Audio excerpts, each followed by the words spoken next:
જિંદગીમાં બહુ બધું કર્યું, સારા રહ્યા. હવે એવો સમય આવ્યો છે કે ચલો સોશિયલ વર્ક કરીએ. એટલે નીકળ્યા સવારના પરમાં નાહી ધોઈને, એક રસ્તા ઉપર ઊભા રહ્યા. એમણે જોયું કે એક આંધળો માણસ બિચારો રસ્તાને કિનારે ઊભો છે. એનો હાથ પકડ્યો. પેલો માણસ બિચારો અચકાય, પણ આ ભાઈ તો સોશિયલ વર્ક કરવાની એવી ધૂનમાં, એવા જનૂનમાં કે આજે તો હું સોશિયલ વર્ક કરી જ નાખું. આપણે ઓળખીએ છીએ આવા ઘણા લોકોને. એટલે લઈને આમ સામે રસ્તો ક્રોસ કરાવી દીધો. જેવો રસ્તો ક્રોસ કરાવ્યો, આંધળા એક થપ્પડ મારી પેલા ભાઈને. એટલે એમણે કહ્યું કે મારે છે, મેં તો ઉલટાની તારી મદદ કરી, તને રસ્તો ક્રોસ કરાવ્યો. એટલે આંધળાએ કહ્યું કે ભાઈ હું પોણો કલાકે ત્યાંથી અહીંયા આવ્યો તો, તું મને પાછો લઈ આવ્યો. સોશિયલ વર્ક તમારી મરજીથી નથી થતું, જેને જેમ જરૂર હોય એમ કરવાનું. એક હમણાં શાહબુદ્દીન ભાઈએ બહુ સરસ જોક કહ્યો કે એક પાગલખાનાના ઉદ્ઘાટનમાં ગયેલા. પછી ત્યાં જઈને બધાને નામ પૂછે આમ તેમ. એટલે એક જણ આવીને પોતાના ડાયા હોવાનું સર્ટિફિકેટ સ્વીકાર્યું શાહબુદ્દીનભાઈ પાસે. એટલે એમણે પૂછ્યું કે શું નામ? તો કે મગનભાઈ પટેલ. તમારું નામ શું? એટલે શાહબુદ્દીનભાઈને થયું કે આપણે જરા મજાક કરીએ, એટલે એમણે કહ્યું કે જવાહરલાલ નહેરુ. એટલે પેલા માણસે બહુ જ સહાનુભૂતિથી આમ શાહબુદ્દીનભાઈના ખભે હાથ મૂક્યો ને પછી કહ્યું કે 3 મહિના થાય છે, 30,000 રૂપિયા ખર્ચો થાય છે, પણ સારું થઈ જાય છે. હું અહીંયા આવેલો ત્યારે મારી જાતને વલ્લભભાઈ પટેલ કહેતો હતો, હવે મગનભાઈ પટેલ કહું છું. આપણે બધા આવા જ છીએ. આપણે આપણી જાતને કંઈ બીજું જ માનીએ છીએ. એટલે 3 મહિના અને 30,000 રૂપિયા આમ તો આપણને બધાને લાગુ પડે એમ છે. સવાલ એ છે કે આપણે જ્યારે કોઈ એક સફળતાની ચર્ચા કરીએ, કોઈ એક કારકિર્દીની ચર્ચા કરીએ, ત્યારે આપણે બીજાની સાથે આપણી સરખામણી કરીએ છીએ. આપણું સુખ હંમેશા બીજાની સરખામણીએ ઓછું છે અને આપણું દુઃખ બીજાની સરખામણીએ વધારે છે. રિવર્બ બંધ કરી દો. આપણું દુઃખ બીજાની સરખામણીએ વધારે છે. હું એવા કેટલા બધા લોકોને ઓળખું છું કે જેની સાથે તમે વાત કરો ને તો તમે એમ કહો કે પછી તો એટલી બેકેક થઈ રાત્રે, અરે બેન એને તો કંઈ કહેવાય જ નહીં, મને તો આખી કરોડરજ્જુ દુખે છે. એને વધારે જ છે. તમે એને કંઈ પણ કહો, તમે એને એમ કહો કે ગઈકાલ મને 1 ઉલટી થઈ, કે બોલો મને તો 3 થઈ. 2 માણસો અંદર અંદર વાત કરતા હતા. એટલે એક જણે બીજાને કહ્યું કે આ જે ગામ છે ને એમાં એક ચમત્કારિક બાવો રહે છે. તો કે હોય નહીં, અમારા ગામમાં એ ચમત્કારિક બાવો રહે છે. એટલે બીજાએ કહ્યું કે ચમત્કારિક બાવો છે ને એ લોકોના દુઃખ દર્દ દૂર કરે છે. કે અરે અમારા ચમત્કારિક બાવા તો દુઃખ દર્દ નહીં, સંતાન પ્રાપ્તિ પણ કરાવે છે, અનાજ પણ ઉગાડી આપે છે. તો પેલાએ કહ્યું કે અચ્છા, અમારા ચમત્કારિક બાવા એક દિવસ લપસ્યા ને તો એને ફ્રેક્ચર થઈ ગયું. હવે આનું તો વધારીને શું કે? એટલે એણે કહ્યું કે એમ અમારે ત્યાં ચમત્કારિક બાવા લપસ્યા ને તો માથામાં વાગ્યું ને માથું ફાટી ગયું ને તરત ગુજરી ગયા. વધારવું તો પડે જ. તમે કઈ દિશામાં છો એ નક્કી નથી, તમારાથી મારી પાસે વધારે છે. અમારી બાજુમાં એક બેન રહે છે, એને તમે એમ કહો કે હું 2 રૂપિયા કિલો બટાકા લાવી, એટલે તરત કે અરે રૂપિયા કિલો મળે છે ત્યાં. તમે એમ કહો કે હું મારા ઘરમાં 2 વાર કચરા પોતા કરું છું, એટલે તમને કહે હું તો 3 વાર કરું છું. દુનિયાના લગભગ બધા લોકોને પોતાની જાતને બીજા લોકોથી બેટર સાબિત કરવાની હરીફાઈ છે. હું બેટર છું તમારા કરતા. તમે જે કરો છો એનાથી મને વધારે આવડે છે, તમે જે કરો છો એનાથી હું વધારે જાણું છું, તમે જે કરો છો એનાથી વધારે હું સફળ થવાનો પ્રયત્ન કરું છું. અને છતાંય અધૂરપ એટલી છે કે જો તમે એને એમ કહો કે અરે રે તમે થવા જોઈએ એવા સફળ નથી થયા, તો એ તરત હા પાડે છે. એનું કારણ એ છે કે માણસની ભીતર સંઘર્ષ ચાલે છે. તમે વિચાર કરો, આ બધા જ લોકો અહીંયા ભેગા થયા હોય, તમે બધા ગોઠવાઈ ગયા હો, હું બહાર ગાડીમાં આવી હોઉં અને હું ગાડીમાંથી ઉતરી અને દિલીપભાઈને કહું કે દિલીપભાઈ નહીં બોલાય હો, મને એમ લાગે છે કે મારાથી નહીં બોલાય, તો શું થાય? દિલીપભાઈ મને મારે, તમે દિલીપભાઈને મારો, કેઓસ થઈ જાય મોટો. ટમેટા કાંદા તમે લાવ્યા નથી પૂર્વ તૈયારી રૂપે, નહીં તો એ છૂટતા મારો. વિચાર કરો કે કુરુક્ષેત્રનું યુદ્ધ છે, અર્જુન તૈયાર છે, બંને સેનાઓ બંને તરફ વહેંચાઈ ગઈ છે.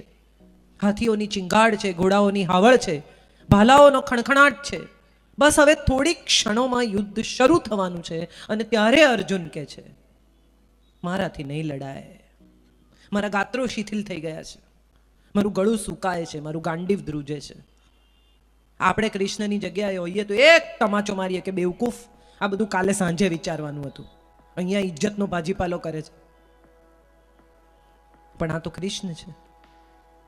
એમ કેમ પોતાનો સંયમ ગુમાવે, એમ કેમ પોતાની શક્તિ ગુમાવે, એમ કેમ પોતાની શ્રદ્ધા ગુમાવે? બરાબર કુરુક્ષેત્રની વચ્ચે રથ લઈ જાય છે. કેમ? આગલે દિવસે પણ કહી શક્યા હોત ગીતા, એમણે કુરુક્ષેત્રની વચ્ચે લઈ જવાની જરૂરત જ નહોતી, જ્યાં ઊભા હતા ત્યાં પણ કહી શક્યા હોત.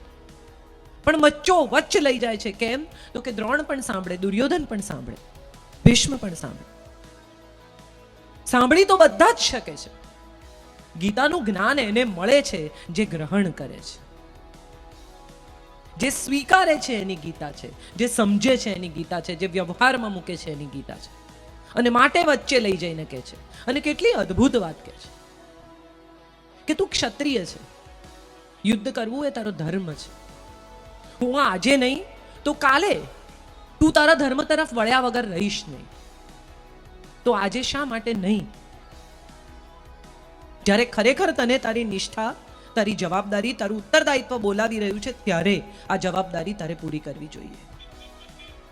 આપણે બધા જ આવા છીએ.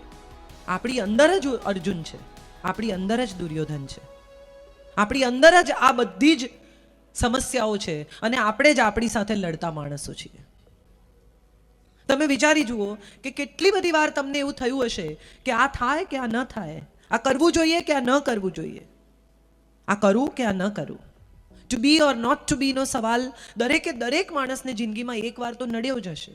અને એ વખતે ઉત્તરદાયિત્વ જેણે પસંદ નથી કર્યું એને ઘણા સમય પછી એનો અફસોસ થાય ને ત્યારે પાછા ફરે પોતાના ઉત્તરદાયિત્વ તરફ. પણ ત્યારે ઘણીવાર મોડું થઈ ગયું હોય. માતા પિતા સાથે બહુ જ મન દુઃખ હોય, સમસ્યાઓ હોય.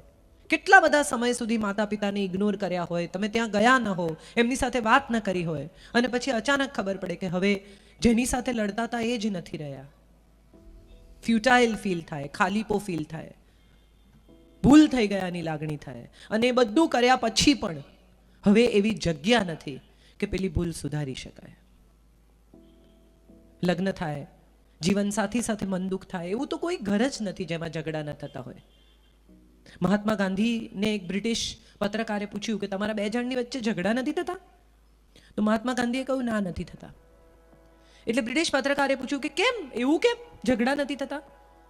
એટલે બપોરે 2 વાગે ગાંધીજીએ બૂમ પાડી, બા ફાનસ આપી જજો. એટલે બાએ અંદરથી પૂછ્યું સળગાવીને કે એમને? એટલે ગાંધીજીએ કહ્યું સળગાવીને. એટલે બપોરે 2 વાગે બા ફાનસ સળગાવી અને બાપુની સામે મૂકી ગયા. એટલે બ્રિટિશ પત્રકારે એનો શું અર્થ કર્યો? એણે એમ કહ્યું કે તમારું બધું હુકમ પાળે છે એટલે તમારો ઝઘડો નથી થતો. ગાંધીજી હસ્યા અને એમણે કહ્યું કે ના, તમે જશો ને પછી એ મારો ઉધડો લેશે કે તમારામાં બુદ્ધિ નથી, બપોરે 2 વાગે ફાનસ મંગાવો છો. અમે કદીએ ત્રીજા માણસની હાજરીમાં લડ્યા નથી, માટે ત્રીજા માણસને ખબર જ નથી કે અમારી વચ્ચે ઝઘડો થાય છે. આપણે બધા ત્રીજા માણસની હાજરીમાં લડવાના શોખીન છીએ. બધાને ખબર પડવી જોઈએ કે હું કેટલું ઝઘડી શકું છું ને કેટલું બેસ્ટ ઝઘડી શકું છું. અને એમાં એ પુરુષો તો બિચારા, હું હંમેશા કહું છું કે ઝઘડો થાય ને બારણું બંધ કરે ને એની પાછળ સમસ્યા મૂકીને નીકળી જાય. ઓફિસ જાય ને તો ખબર પણ ન પડે કે ઘેર ઝઘડો થયો છે. મન ઉદાસ હોય, મગજ ઠેકાણે ના હોય, પણ કોઈને કહે નહીં કે ઘેર માથાકૂટ થઈ છે.